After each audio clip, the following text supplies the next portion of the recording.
ए शीला, दवाई ऐसा दे दा पेशाब करीला ना तो उन्हें फोर्स बढ़ जाए।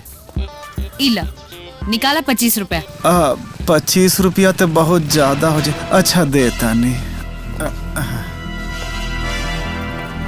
पुलिस!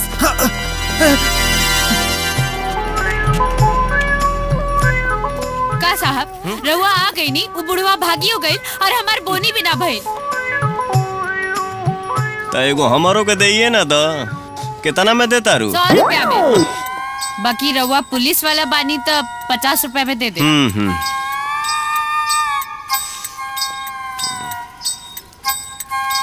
इला चलो तो आज हम खाइए लेता नी।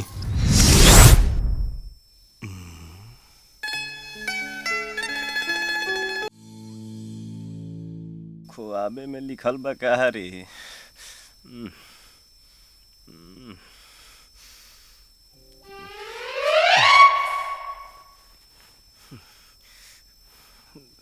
खिया तो देले बाड़ू, जौन होई तो हम देखब। अरे साहब इतना रात के एजा का करे आयल बानी?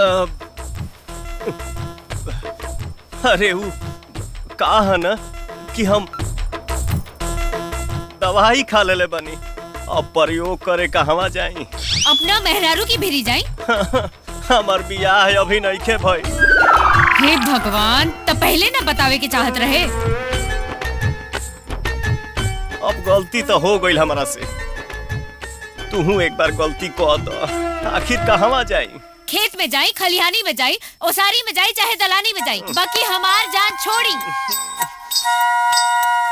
ऐसन बा हम कहीं जाई बोब ना, तोहरे साथे करब, छोड़ब ना। हाँ